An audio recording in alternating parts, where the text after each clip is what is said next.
buenas tardes, ¿cómo están amigos? Les damos la bienvenida a un nuevo programa y a una nueva temporada de El Club Cuántico, siempre desde Radio Universitaria FM, la radioemisora de la Universidad de La Serena y su canal online www.youtube.com/elclubcuántico. Estamos junto a Marco Corgini para dar inicio a esta temporada 2024. ¿Qué tal, Marco?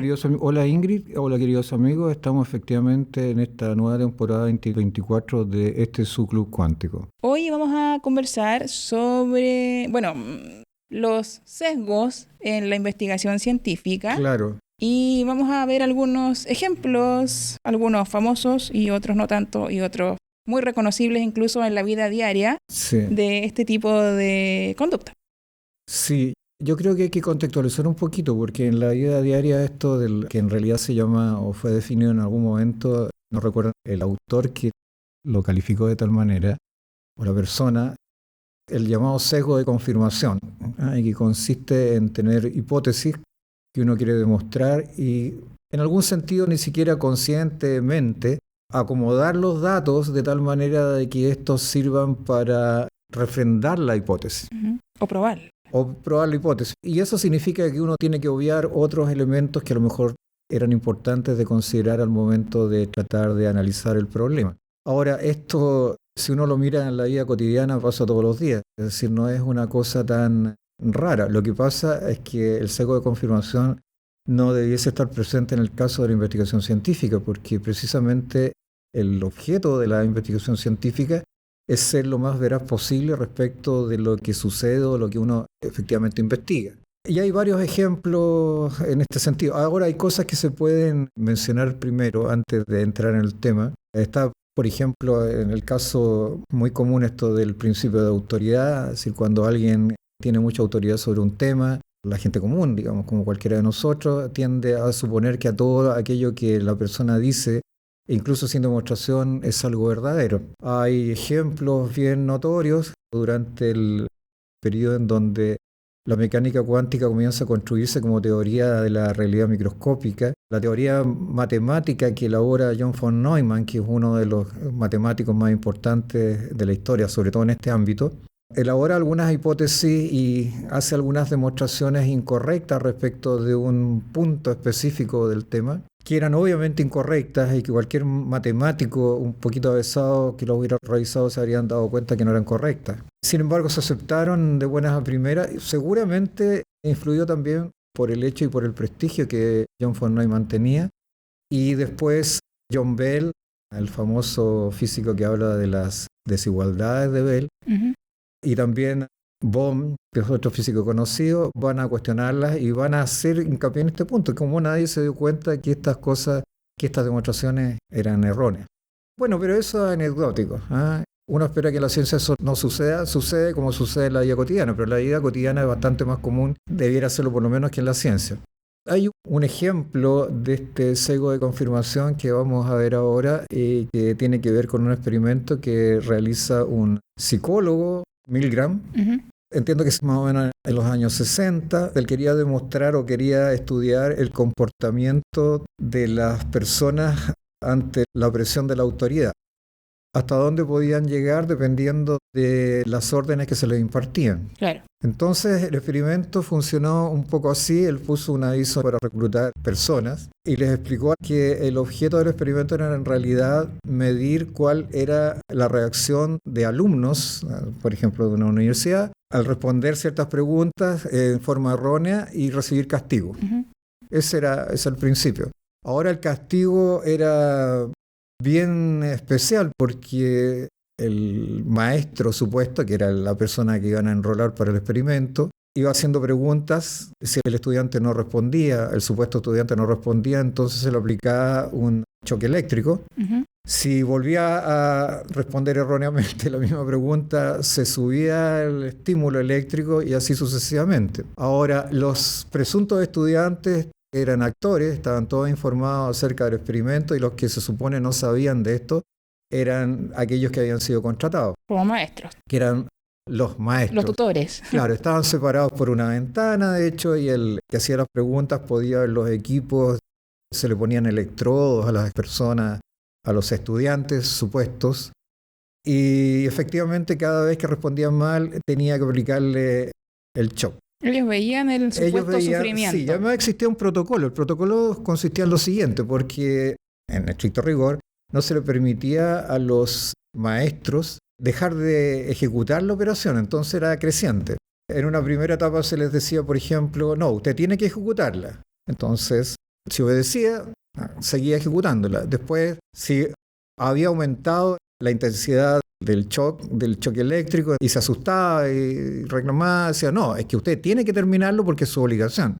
Hasta el último en donde decir, no, usted está imposibilitado a no terminarla, es su deber terminarla. Bueno, el resultado final, por lo demás, a los dos participantes supuestamente, se les aplicaba al principio para que supieran que esto era real, un shock me parece que era de 45 volts, lo cual es bajo, pero tampoco es agradable, para que el maestro supuesto, el otro era un actor, entendiera que esto no era una broma, no era un juego, ni algo inventado. El asunto es que las conclusiones finales de Milgram son que en realidad en estas condiciones creadas, aunque hayan sido de laboratorio, los maestros, a pesar de darse cuenta de que el supuesto alumno estaba sufriendo, obedecían las órdenes y evitaban dejar de hacerlo.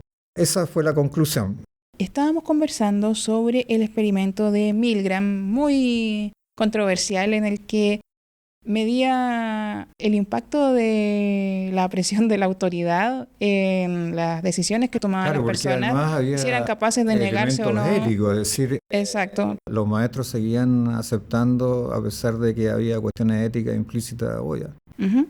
Estás a punto de comentarnos acerca de las observaciones que tuvo este experimento desde distintos puntos de vista. Sí, trabajos bastante posteriores a los de Milgram, que publicó de hecho sus estudios sobre la autoridad en los años 70, se publicaron observaciones a sus experimentos y se hicieron algunos reparos respecto a los datos efectivos que él utilizó durante el experimento, es decir, habría dejado fuera algunos elementos que eran importantes al momento de evaluar. Y no quedaba absolutamente claro de que no que gran parte de los participantes se hubiesen negado definitivamente, y tampoco quedaba claro que no se hubiesen dado cuenta en el ejercicio mismo de la acción que en realidad se trataba de un acto no real.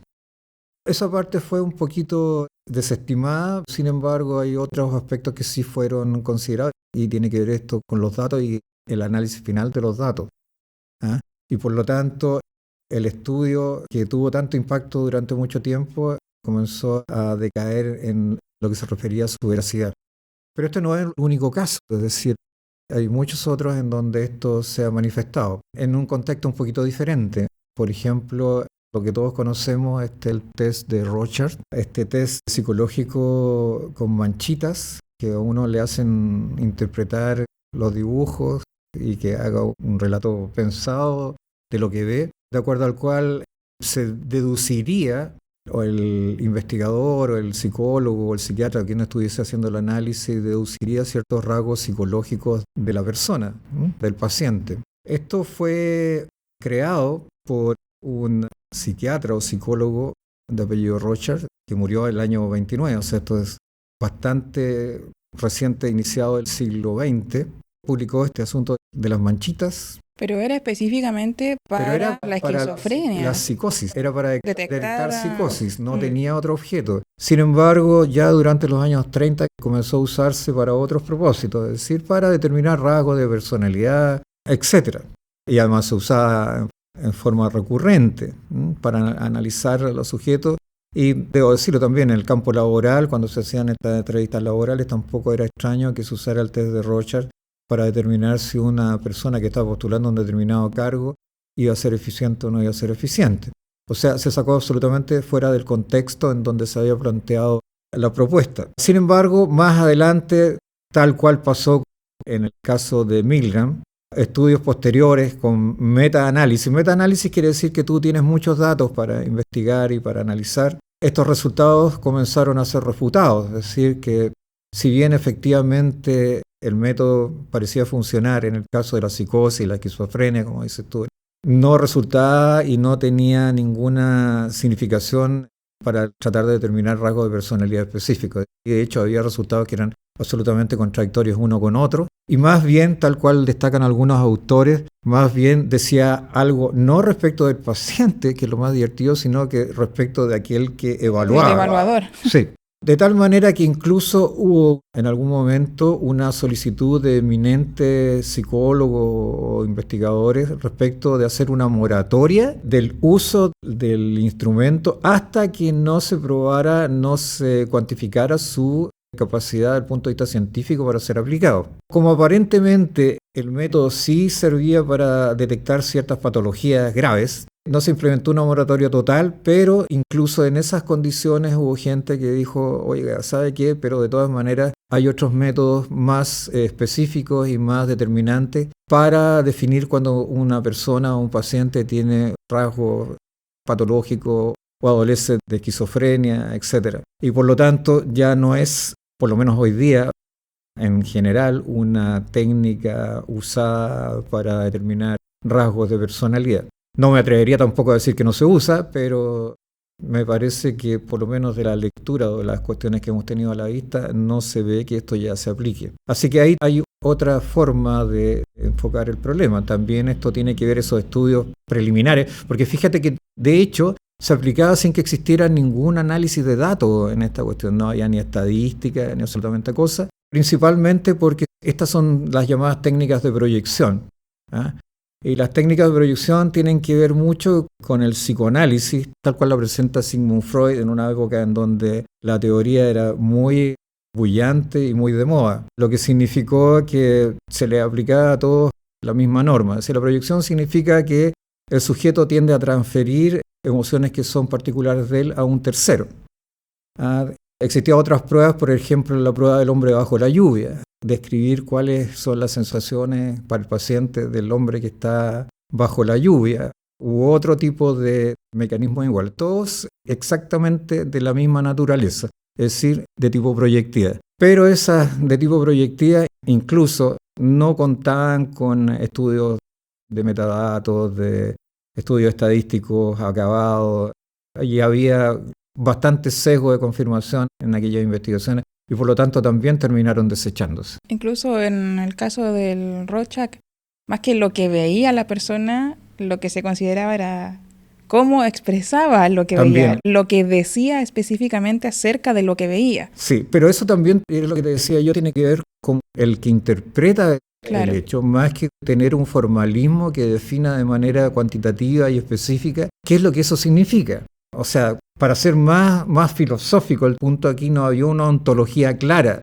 Es decir, el síntoma, qué es lo que representa en realidad, o la descripción, qué es lo que en realidad representa. Y qué correlación existe respecto de otros experimentos que uno haya hecho. Mira, una de las características de la ciencia, y yo te diría que es la regla de oro, es que uno pueda replicar los experimentos en forma sistemática. Es decir, si no puede hacer eso, en muchos casos y en muchas condiciones, si uno no puede hacer eso, francamente, tomar como cierto algo, a lo menos en ciencia, es bien complicado. Por lo menos esa condición tiene que cumplirse.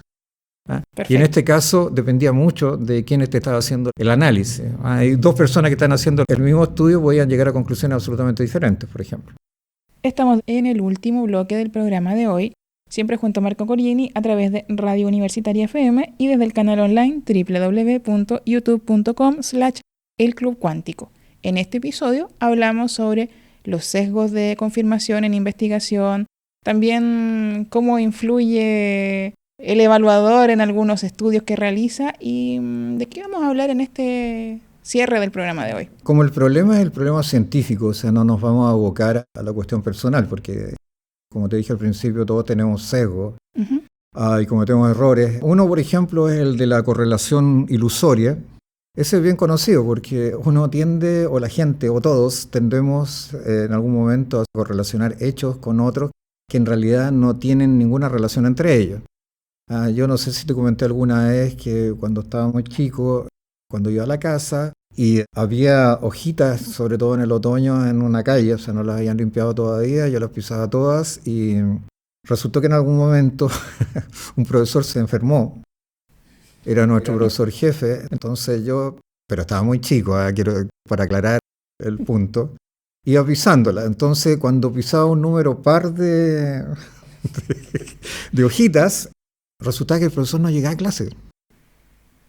Y a nosotros nos mandaban a la casa. Esto es como leer el horóscopo. Pues sí, pero estoy hablando de una representación infantil de la realidad. Pero eso no es tan alejado de la realidad. Uh-huh. Por ejemplo, hay estudios respecto de la opinión de las personas, respecto de estados en los que ellos se encuentran, por ejemplo, personas con artritis, y el efecto que ha producido en ellas el invierno. Entonces, ya existe una predisposición en la gente a la respuesta de que van a sufrir más en invierno. Uh-huh. Y se demuestra a través de análisis de datos bastante grandes, ¿no es cierto?, que en realidad no existe ninguna correlación. Pero la gente sigue convencida de que esa relación 1 a 1 entre invierno y mis dolores artríticos, lo cual no es necesariamente cierto. Pero muchos otros, o sea, si cada uno de nosotros pensamos en cosas que relacionamos con la realidad, nos vamos a encontrar con sorpresa respecto de nuestras propias percepciones. O sea, el que pisa la hojita no es tan único, no es tan especial. Bueno, eso no puede pasar, obviamente, en ciencia por 2 motivos importantes. Primero, porque si bien se estudian correlaciones en ciencia, eso es lo importante, no puede haber correlaciones ilusorias. Pero una vez que uno tiene correlaciones reales, uno tiene que preguntarse si esas correlaciones son causales o no. Porque podría haber correlación entre datos estadísticos y no haber ninguna relación de causalidad entre uno y otro. Absolutamente ninguno. Es decir, por ejemplo, que una persona efectivamente tenga más dolores en invierno, pero no tiene nada que ver con que sea invierno. Por ejemplo, exactamente. Entonces, uno tiene que definir muy bien qué es lo que va a entender por causa y cómo se va a relacionar, se va a conectar esa causa con la correlación que acabo de definir. O sea, que la correlación definitivamente sea un antecedente para determinar que esa es la causa del fenómeno.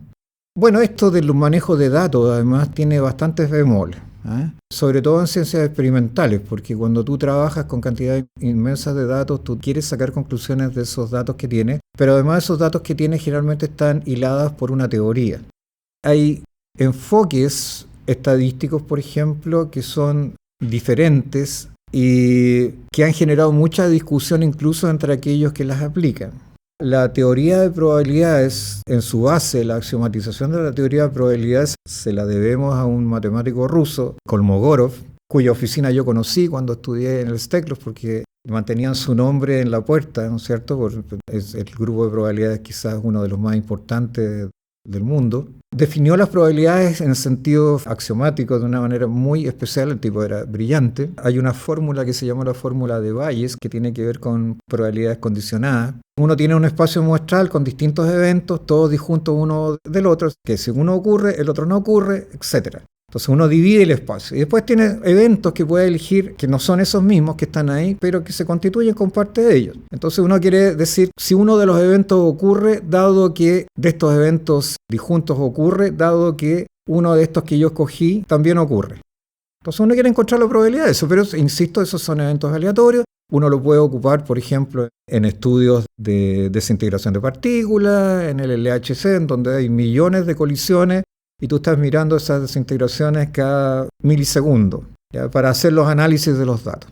Pero existe una versión del teorema de Bayes, que es una versión especial, y de ahí surgen las denominadas probabilidades bayesianas, en donde hay eventos o probabilidades que no están asociadas a eventos aleatorios, sino que están basadas a creencias de los experimentadores. Tiene que ver con decisiones, pero no tiene que ver con eventos aleatorios. Y eso es una de las principales críticas que le hace a la teoría estadística bayesiana Mario Bunge cuando habla sobre estadística. Y es poco aplicada, o no la aplican todos, aunque no se refieren a los motivos, pero específicamente el que te digo yo. En el caso de la física de partículas, por ejemplo, los mismos físicos dicen que prefieren obtener datos que los datos hablen por sí mismos, es decir, tomar esas frecuencias de ocurrencia de eventos que sí son aleatorios y tratar de que los datos hablen por sí solos, en lugar de que sean las opiniones o las creencias de los mismos investigadores las que influyan en el experimento. Por lo tanto, hay una parte importante de los físicos experimentales, sobre todo que quieren demostrar cuestiones que tienen que ver con teoría estándar de física de partículas, en donde tratan de obviar la aplicación de las probabilidades bayesianas. Bueno, pero ese ya es un problema técnico. Pero es un problema técnico que está enquistado en una cuestión científica y que tiene consecuencias epistemológicas no menores. Se supone que las estadísticas bayesianas sirven para operar con un número bajo de datos. En general, la estadística frecuentista y la bayesiana tienden a coincidir, digo, no quiero decir que coincidan en todos los casos, en el caso de muchos datos, millones de datos, pero tienen diferentes resultados cuando los datos son bajos. Entonces, eso implica que, por ejemplo, si uno aplica estadísticas bayesianas a un número de datos y quiere generalizar, obviamente un físico de partículas te va a decir, no, bueno, aquí la dependencia de las creencias particulares de cada uno es demasiado fuerte, y por lo tanto parece más razonable que yo termine tomando una cantidad razonable de datos, o muy grande de datos, para poder dar fe de lo que está pasando. Es decir, que los datos hablen por sí solos y no tenga yo que influir en el resultado final. Es decir, no está libre tampoco la ciencia de discusión respecto de los métodos que ocupa para estos metaanálisis. No es una cuestión menor y es una cuestión que hay que tener en cuenta. Eso es una cuestión que uno tiene que tener claro. No todas las cosas son tan prístinas y siempre hay que estar preparado para objetarlo. Muy bien. Estamos terminando el programa de hoy. Muchas gracias a quienes nos han acompañado en este inicio de temporada 2024. Esperamos que sigan junto a nosotros durante el año y en 15 días más volvemos a acompañarnos con un nuevo programa. En 15 días más volvemos para hablar de algo muy interesante en este subclub cuántico. Buenas noches. Chao.